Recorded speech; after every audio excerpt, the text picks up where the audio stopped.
Well, I know where that came from. But Jay-Z is not in the house. Well, not yet. Dan, thank you very, very much. Good afternoon, everyone.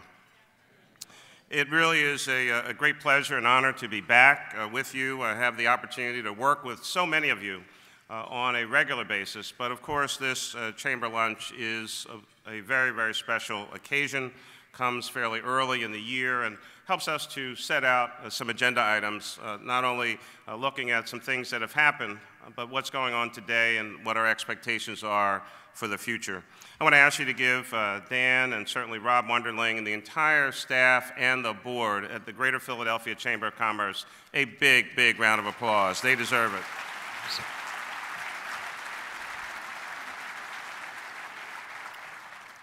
Council President Darrell Clark, all the members of Philadelphia City Council, members of the General Assembly, other elected officials who may be here that I possibly did not see, can we please recognize all of our elected officials?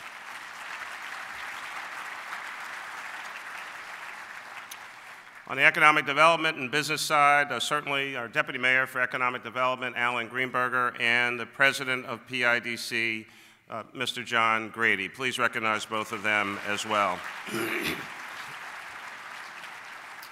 But I will tell you that I just had an opportunity to meet what I would suggest are two of the most important people out of the 1,000+ of you who are here. And I'm certainly excited that there are so many of you here, and it's a great sold-out crowd.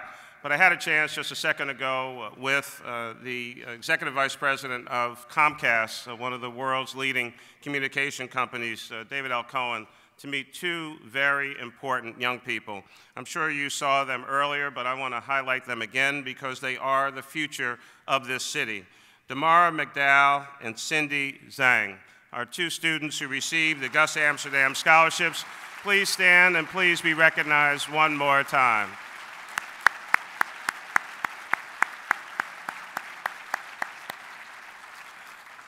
Slightly embarrassed, they're freshmen at Temple University. You should get used to the attention. You'll be pointed out a lot of times over the course of the next few years. As Dan mentioned, I do want to share our vision for Philadelphia, where we'll be in 20 years and what we're doing to prepare this great city for our future success. I say our vision because the business community and our administration have been tremendous partners, working to move this city forward in the right direction and on a path of prosperity for all of our citizens.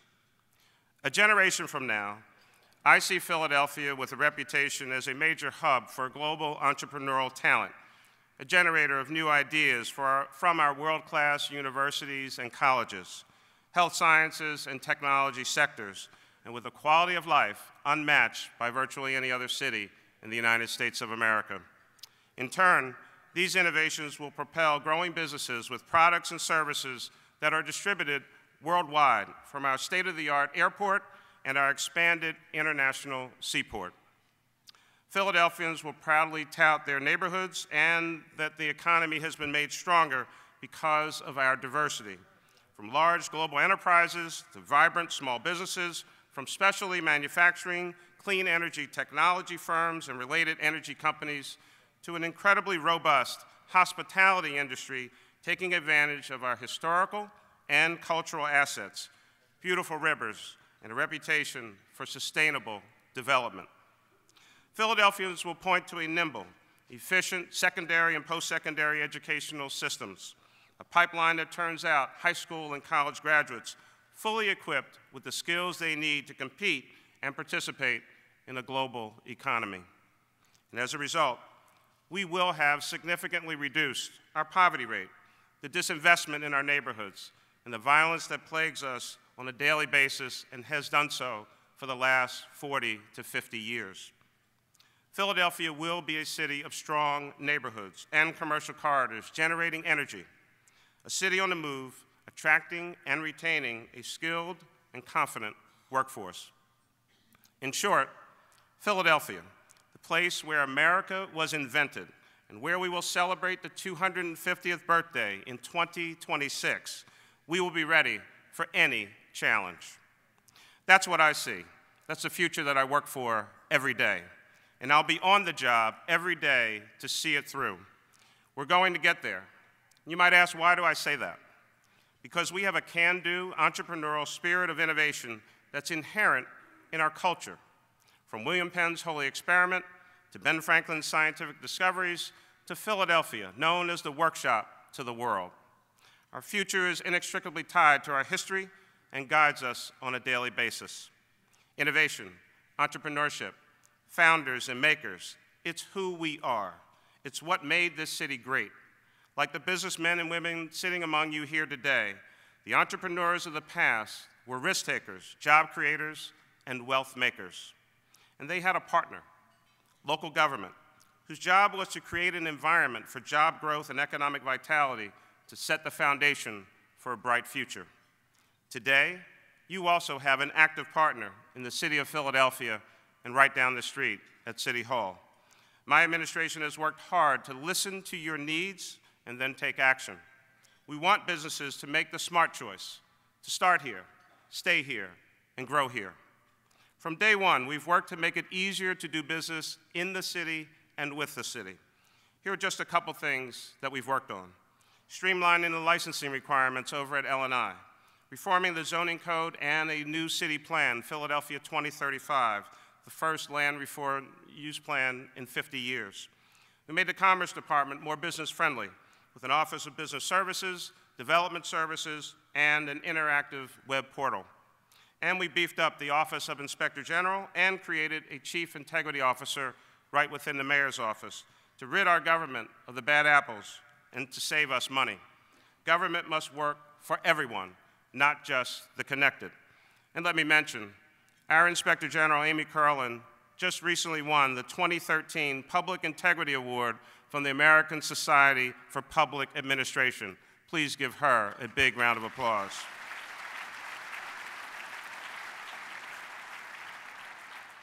And also from day one, I've said that government's partnership with its employees must change with major reforms in pensions, healthcare, and work rules. City government must be put on a path to fiscal security, sustainability, and fairness to both our employees and you, the taxpayers. I promise you that I will not accept anything less. I'm working through the collective bargaining process to reach multi-year contracts with wage increases and benefit reforms with our valued public employees. Please give them a big round of applause.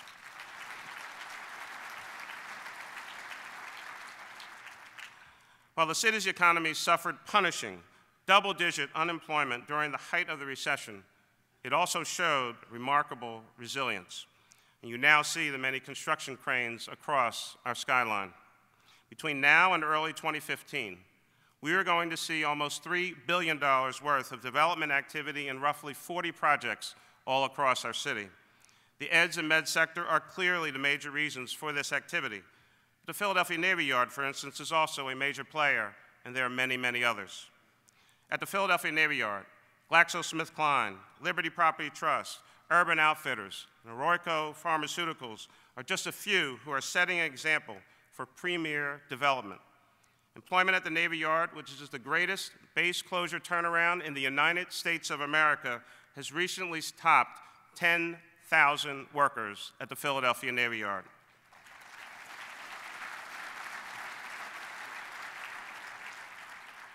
Right here in Center City, the Philadelphia Convention Center expansion has caused the creation of 5 new hotels with more than 1,000 rooms. And we're still working toward a new anchor hotel, which together with our expanded convention center will generate even more business and boost our hospitality and tourism sector. The hospitality sector, as a matter of fact, is a great story for us, supporting more than 60,000 jobs here in our region. And in 2012, visitors filled a record 4.2 million hotel rooms in Philadelphia, generating $640 million in revenues. There are not enough glowing words to say about the creation of Philadelphia Energy Solutions, the Carlyle Group's new joint venture that will operate our long-known Sunoco refinery. I congratulate the new ownership group on a repurposing of that vast facility, the retention of almost 1,000 jobs, and their commitment to create hundreds of jobs very soon. In the last years, as the recession has receded, we have begun to take steps that I believe are going to help us to fully emerge as a hub of innovation and entrepreneurism that we envision for our future. Let me mention a few initiatives that I believe are bridges to our vision for a brighter future. We're supporting our dynamic startup and entrepreneurial community with a program called StartupPHL. You may have noticed some of the pins around. That's a joint initiative of our Commerce Department and PIDC. Great job done by Deputy Mayor Alan Greenberger and, again, PIDC's John Grady. In the very near future, I'll be announcing the details of a $6 million seed fund to make early investments in Philadelphia-based tech startups. We'll also be allocating an additional $500,000 over the next 3 years to support bold new ideas to support the entrepreneurial community. We're not the only ones who think this is a good idea. The Economy League's world-class Greater Philadelphia initiative highlighted increasing access to capital and strengthening entrepreneurial networks as key priorities for our region. We listened. My administration is committed to these same goals and to matching the enthusiasm that we see taking place at the grassroots entrepreneurial level. The life sciences, for example, are one of our economy's strong suits, but we need more capital to help grow the ideas and to reach that market. And I'm prepared to take Philadelphia's case anywhere, anytime, any place, as I did in a recent visit to venture capital firms in San Francisco. And we're not just talking about technology startups. For those companies that are a little farther along in their business life cycle, the small businesses that are vital to this city, we have the $20 million Goldman Sachs 10,000 Small Businesses Program. Philadelphia was just recently awarded that designation. And by the way, the deadline for the first round of business education classes is coming up on March 13th. If you're a small business and you would like to participate, visit the Community College of Philadelphia's website to sign up. We're also fully engaged in attracting new businesses to our city. And here's one idea that we've been promoting, and we've had some success. We know that young, talented people actually want to work and live in Philadelphia. And so we developed last year our Gateway Office strategy that encourages companies that happen to be based outside the city to open a gateway office in Philadelphia. It's a triple win for the company, the employees, and certainly the city. 2 tech firms, Bentley Systems and FiberLink, have done just that, and we expect to make a number of other announcements in the course of 2013. And we're also making great strides in our workforce development system as Philadelphia Works, headed by Mark Edwards and its partners, develop new ways to serve our local employers and the people who need new skills or new careers. A new strategic plan from Philly Works will be announced very soon. Last year, when I spoke at this event, I talked about Philadelphia as an international city.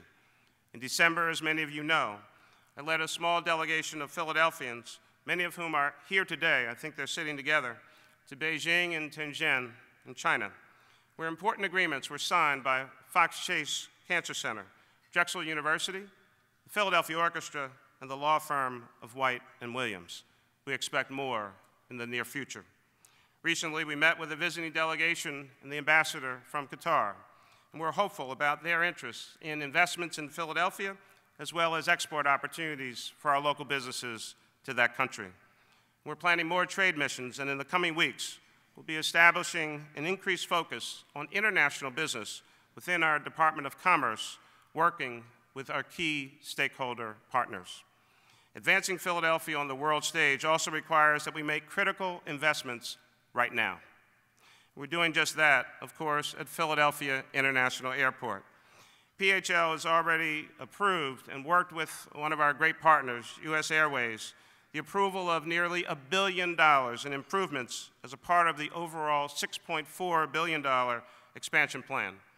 In the last year, PHL announced new service by 4 airline carriers. We had not seen new service in Philadelphia in 8 years before last year. And I'm encouraged about PHL's future, of course, as Dan announced with the recent announcement of US Airways' merger with American Airlines. This will be good for Philadelphia and the Philadelphia region. And talking about good, you'll soon see if you travel anywhere, or we'll try to get you a copy, 6 million people will see this new magazine all about Philadelphia, 85 pages on our great city that'll be in every airline in the Philadelphia market, seen by 6 million people all across the United States of America. Philly is hot.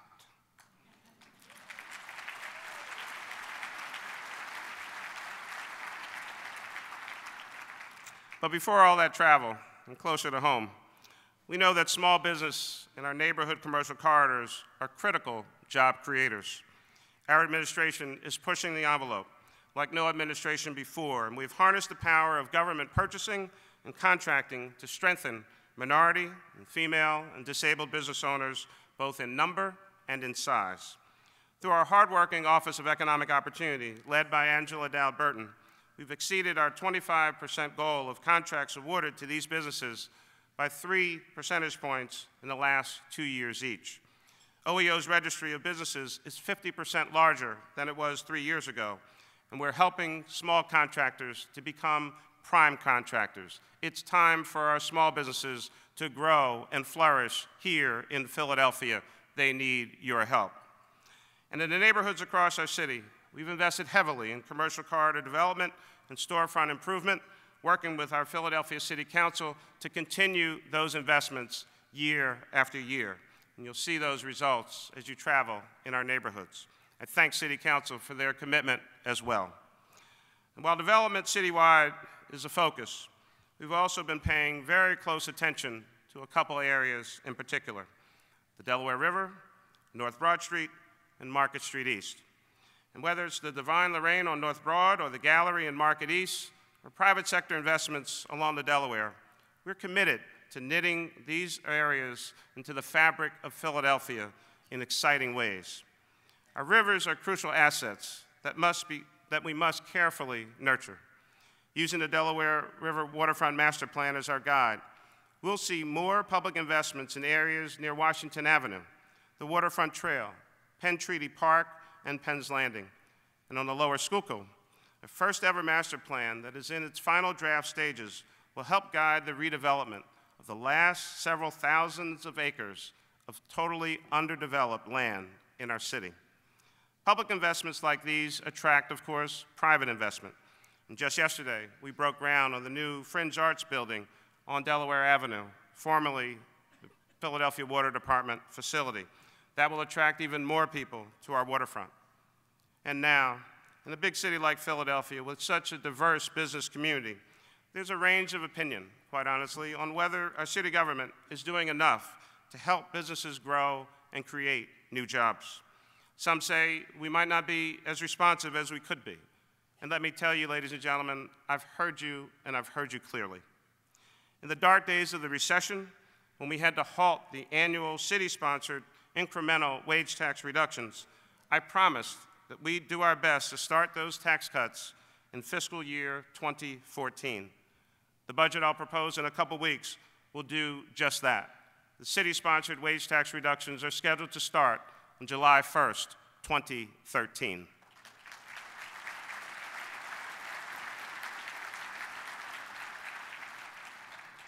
In addition, thanks to the landmark business tax reforms initiated by Philadelphia City Council members, passed by City Council and signed by me, we're reforming our business tax structure in a way that will help to reduce taxes for all of our businesses, and in particular, support for small businesses and entrepreneurs. Beginning this year and over the next few years, you'll see the following. We'll be exempting new job-creating businesses from the business income and receipts tax for the first 2 years of operation, and phasing in an exemption of the first $100,000 in revenues by fiscal year 2016. We're abolishing fees for commercial activity license, formerly the business privilege license, starting this July 1st, and shifting to a new form of net income taxation, which is based only on sales in Philadelphia, which will lower the tax burden across all sectors starting by fiscal 2016. And as I'm sure you all know by now, we've been sending out your new assessments for the city's 579,000 parcels and properties as part of the Actual Value Initiative. That data, of course, is all on our city website as well. What I want to emphasize today is that after decades of inaction, we have replaced a grossly unfair, completely discredited system with AVI, which reflects market values now and in the future. The Office of Property Assessment is the entity that finally fixed a badly flawed system. And again, the members of City Council deserve a tremendous amount of credit for working on this a couple years ago and seeing it through. The Office of Property Assessment is as transparent as the old system was obscure. For businesses, it will bring a degree of predictability that has never been there before. We've established a first-level review process so that property owners with questions or concerns about the accuracy of their assessment can seek answers and solutions even before they have to consider a formal appeal as provided by law. And I would say, as mayor of this city, if you don't think your assessment is correct, you have a right to go and check with OPA and make sure that it is correct. We want them to be right, and that is your right. And so go check it out. On March 14th, when I offer our budget and 5-year plan announcement, it will have a proposed property tax rate along with relief for Philadelphians to help them cope with tax implications from their new assessments and ultimately the new rate to be set. Aside from feedback on tax reduction and tax reform, I've also heard questions and comments about the city's tax collection efforts. Can we do a better job? Absolutely, and we will. Since the successful tax amnesty program a couple years ago, we've stepped up collections, including an earlier notification program for first-time real estate tax delinquents and our greater use of the sheriff's sale process. Our collection numbers are pointed in the right direction, but we must do more. And I'm not satisfied with our progress. We still have much more to do. But if we're going to make serious qualitative differences in our tax collection efforts, we also need a major infusion of new technology, new staff, and legislative assistance. Earlier this month, I announced a tough new program that will require a $40 million 5-year investment that could, in fact, generate an additional $260 million in unpaid taxes over that period, based on the experience we've seen in other jurisdictions. Lowering taxes is certainly one part of our task. Since 2009, we've reduced city spending by $118 million a year, excluding pensions and debt service costs. We've lowered the employee headcount, primarily through attrition, by over 1,200. And on the other side of the recession, we are noticeably a smaller government, even as our population has grown for the first time in 60 years. And we'll continue to reduce spending and the size of our workforce to become that much more efficient while delivering high-quality services utilizing recommendations from our private sector task force. And I want to thank them for their continued support and efforts. We must find greater efficiencies because we continue to face a series of budget-busting risks, including rising pension and healthcare costs. And just like you, every day we must reduce our costs and spending in our government. Last summer, on the recommendation of our budget director, Rebecca Reinhardt, we hired FTI Consulting, a global business consultant, to do a thorough analysis of our city government's overhead costs and revenue collection systems. FTI's report, which we will be releasing later on today, concludes that we could capture $85 million over the next 5 years in cost reductions or avoidance and improved collection efforts. We plan to take most of those savings in our next 5-year plan. One of FTI's key aims was at helping us to improve our performance in collecting revenue that's already owed to our city. The Streets Department, trying to collect the commercial tax, the commercial trash collection fee, let's say that 5 times in a row, still has a much too low rate. Our EMS services, still much too low. These kinds of collection issues were found all across our government, from the police department to L&I. And based on FTI's report, I will soon be establishing a Chief Revenue Collection Officer position who will report directly to me and the Finance Director, Rob DeBoe. Under a new organizational structure, we have a number of collectors of revenue throughout government in many different departments and agencies. They will all now report to the Chief Revenue Collection Officer, whose sole duty and responsibility will be to increase collections of outstanding taxes, fees, fines, and other accounts receivables through the most efficient and effective practices that we are enabled to put in place. Last year, I told you that asset sales were a priority for our government. Specifically, we're moving to sell the Love Park Garage and PGW. Very soon, we'll be announcing the selection of a broker that will provide the PGW sales process and help guide us as we move along this path. By taking the regulatory handcuffs off of PGW, I believe that we can jumpstart new light industrial development with new jobs, thanks to cheaper energy. PGW's customers, who bear the highest gas costs in Pennsylvania, will also benefit from private ownership. We are the only major city in the United States of America that still owns a gas utility. It's time for us to change.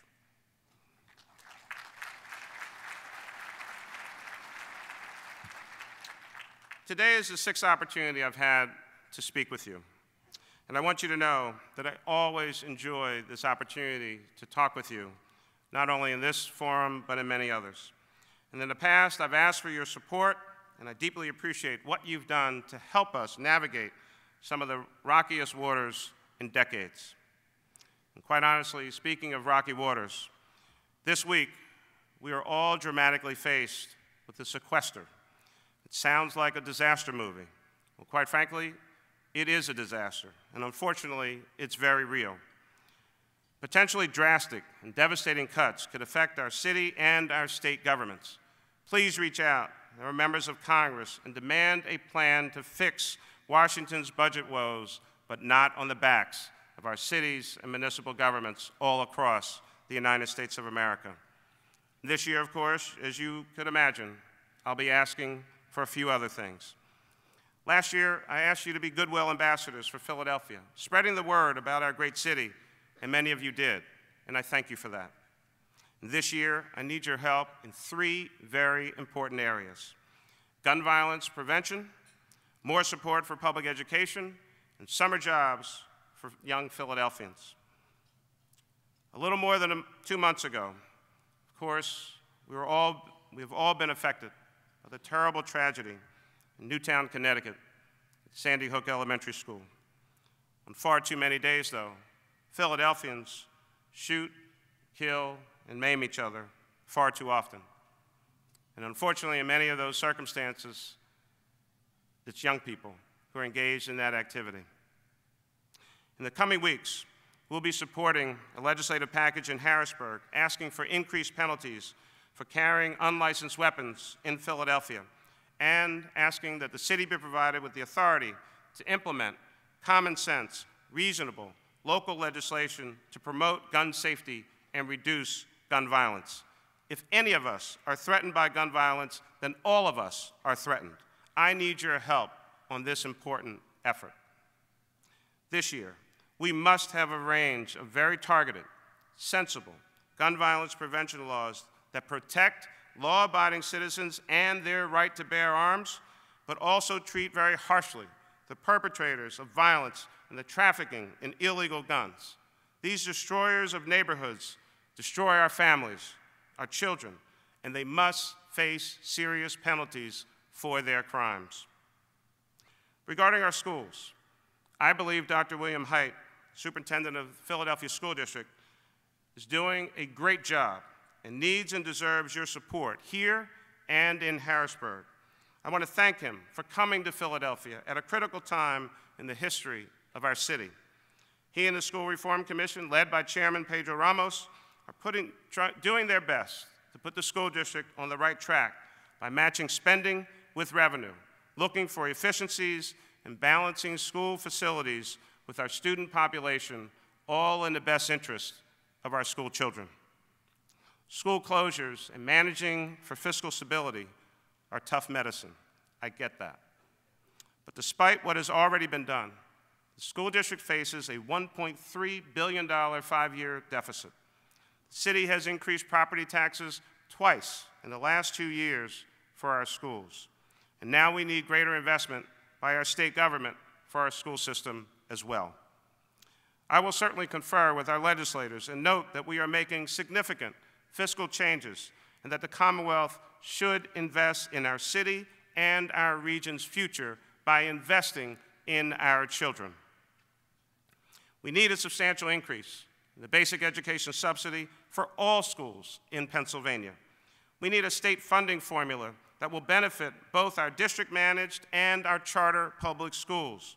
We need formulas that are based on the number of students served and the varying needs of those students.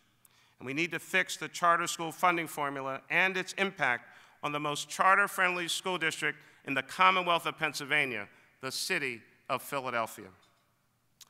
I want you to join me in this effort because education is one of our primary strategies to reduce poverty and violence in our city. And in doing so, we will create a more vibrant business environment.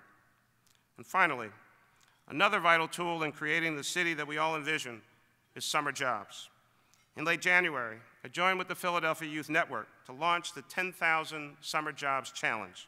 Last year, we served over 6,500 young people in Philadelphia, and that was okay. But we can do better, and we need to do better for the summer of 2013. And with these kids, and when they have this kind of work experience and the mentoring that goes with it, they are launched on a different path, possibly setting their career in front of them, helping them to better understand the value of education and what the world of work is all about. It's an investment in their future. I need everyone here and all of the chamber members to participate. Please invest in our young people and hire a team.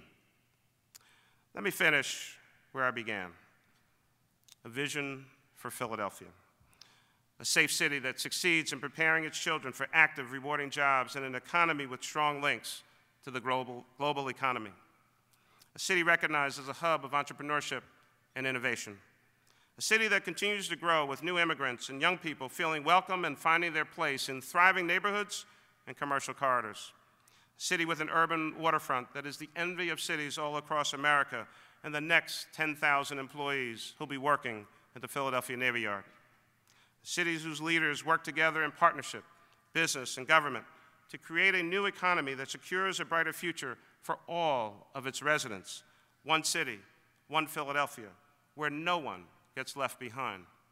And a city whose future stays true to its past and its culture as a place of hard work, innovation, and entrepreneurship.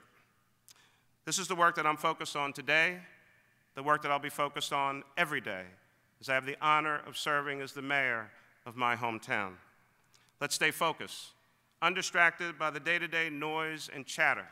Let's keep our hearts focused on our mission, working shoulder to shoulder and hand to hand to create a future for Philadelphia right now. Let's fight for this vision for a healthy, prosperous, sustainable, and peaceful Philadelphia. It's good for our city, and it's good for business. Thank you.